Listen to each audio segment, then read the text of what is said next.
The day before Rosh Chodesh is always the time that righteous souls are coming back to their tomb. So for that reason, a lot of people want to go to Machpelah, and I'm going to tell you the history of the Machpelah in a second. I also want to wish one of our dear friends who are with us on the bus, Allah, we want to wish her happy birthday to you. Happy birthday to you. Happy birthday, dear Elisheva. Happy birthday to you. So, what's happening? Happy birthday. What's happening in the Machpelah? The Machpelah also called Hebron, and the idea there is it's also called Kiryat Arba, as it mentioned in the Torah. Kiryat Arba I Hebron, and we know that Kiryat means a small city of the four. So there is many meaning to that. One of the meaning is there is four couples who buried there. The first one is Adam and Eve. The second is Abraham and Sarah, Isaac and Rebecca, and Jacob and Leah. So they are all in the same place. Under this place, it's called the key to the entrance to the Garden of Eden. When people pass from this world, when they die, unfortunately, they have to pass through that tunnel. Every person have to pass through that tunnel on the way up. Now, what happened to a person who buried outside of Israel? Then they have to pass through all the way to get there, and then they pass through the upper level. So that's why there is a desire for many Christian and Muslim and Jewish to be buried here, because they don't want to go through the pain of going from, it takes too long to get to the tunnel. Yeah. So what are we meditating? And I'm going to explain as we're there.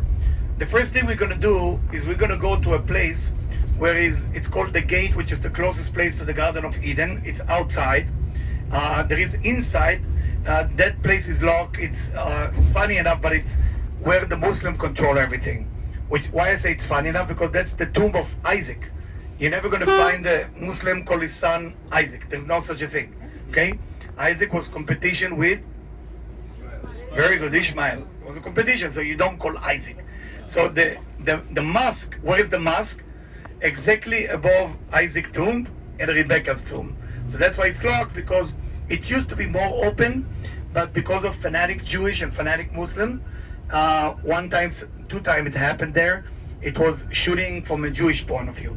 So by a rabbi by the name of, you can Google it, Rabbi Livinger. Okay, so something happened there, and we don't want that to happen again. But we will enjoy the place, and in each tomb, we need to understand it's a value. It's not just one thing. When we're going to the right will be Abraham. What can I tell you about Abraham? Chesed. Chesed, the whole concept of giving, sharing. How can I be more kind? How can I be a receiver so the other person can be a giver? That's also Chesed. All of it is Chesed. Across from Abraham is Sarah. Sarah is they call her the perfect woman. A woman that did think that everybody judging her. Everybody judged her for whatever she did. But actually what she did was agreed with by God. A lot of time, you're going to find yourself doing the right thing, but people are not going to like you for that.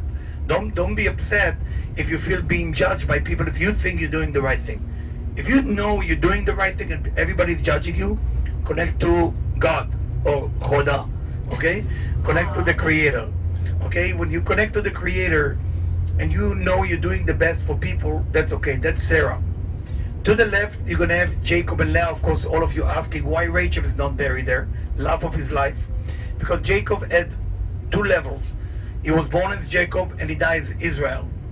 When he changes name, he changes levels, because Israel in rearranged the Hebrew letters Li Rosh. My head is to me. Meaning he went to Rosh, he went to the next level. When he went to the next level, he is in the level of Leah. And Leah and Rachel have the love that we cannot even imagine. We're going to go to Rachel today as well, by the way. We're going to work on doing the red string together. It's going to be fun. And the idea is when you go to Jacob is the ultimate. It's the center column. Jacob knew when all of it going to end, when chaos will end, when the Messiah will come, when the third temple will be built, everything. But he never want to reveal that, because if you reveal that, the dark side can have a hold on that. So we don't reveal all the secret, because then the Klippa catch it. Leah is a woman who transformed whatever meant to be bad for her to be good.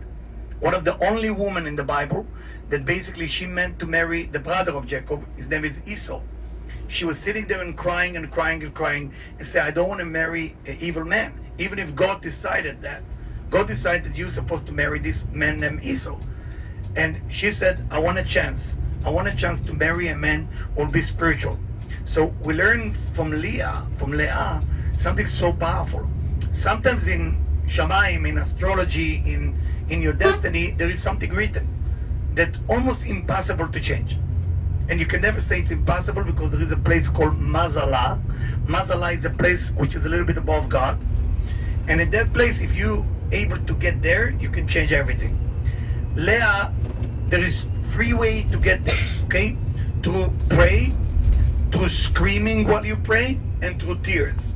She used the third level. She didn't stop crying. She just never stopped crying like a baby until she get what she wants. She said, God, I will do any deal you want, anything, just to make sure that I marry a spiritual man. For us, is to learn desire, is to learn never to give up. Those of you who gave up on yourself or gave up on your destiny, talk to Leah. Go to Leah and say, I need part of your power to help me. I want to believe. I want to believe that change can happen. But you have to be very open for what's come with that. Because once you ask for something like that, it's come with a very big responsibility. What you're going to do for the global community, what you're going to do for the world. So it's take a lot. So we're going to go there, and you're going to see a little grave that we don't stop. Okay? You're going to see a little grave that we don't stop. It's basically when they bury Abraham. It was a little, not Abraham, when they bury Yitzchak. When they bury Yitzchak. So Esau decided this is the chance to get rid of Jacob. So Hushim ben Dan, the son of Dan, who was blind but he was a samurai, decided to take the head of Esau. He was dead. Huh? He was dead. I think he was blind. Hushim. So he took the head off, and the head is there of Esau as well. So everybody asked, how come God agreed for somebody so negative to be buried there? Because he was winning one thing he did good in his life. He respected his parents. That's one thing he did. Nobody can reach to the highest level of respecting the parents as Esau. So now, consciousness-wise, this is information. Today is a very special day that we measure love versus judgment. Many times we judge ourselves, we judge others, and that takes us to places where we're losing sight of what's going on. We no longer see what's going on. Somebody hurt you, somebody didn't speak nice to you. You no longer see them for who they are.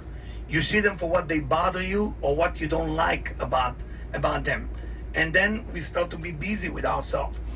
The place of the Machpelah, if you close your eyes and meditate just for even 1 minute, you're going to feel something in your foot, something will start happening in your leg physically. Because this place is basically so powerful that everything is happening there. And when you're there, if you're suffering from judgment, if you don't, just wait for something else to happen. But I know I do, when it's come to judgment, we judge people, we judge myself, and sometimes judge God for not doing things fast enough. So if you have similar things to me, when you go to that place, ask them to help you with that. They will help you. When you want to remove some negativity from within, they absolutely will help you. Then there is another thing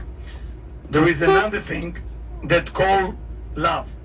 If you feel that the degree of love you love people is not to the level where it need to be, you're also allowed to ask for that.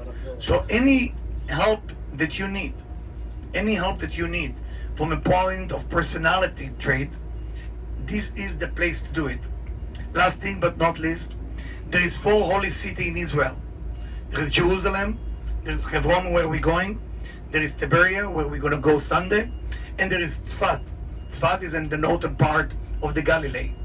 So we've been in Jerusalem, that's where we are. Jerusalem is the essence of fire, okay? Fire, the flame. The Hebron is the essence of ground, earth, Okay, so the earth sign like Capricorn, Taurus, what else we got there? Virgo. So it's more that Jerusalem is more fire. It's a Leo, Sagittarius, Aries. Okay, Tveria is water. Okay, the Sea of Galilee, Cancer, Scorpio, Pisces, and then you have air sign, which is Tzfat.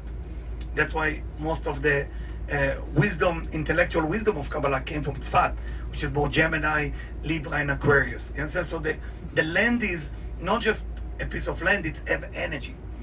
Now, the piece of land that we're going to be in is the piece of land that Abraham, as we studied last week, bought from Ephron. That's actually the piece of land. So this land has a special power because it's a land that belonged originally to Abraham. So when immortality will happen in the resurrection, Abraham will own this piece of land. So you actually get permission to go into his land because we're all the children of Abraham. Everybody come from Isaac, from Ishmael. That's where we came from. So when we go there, we're going actually to our great-great-grandfather land. So respect the place, okay?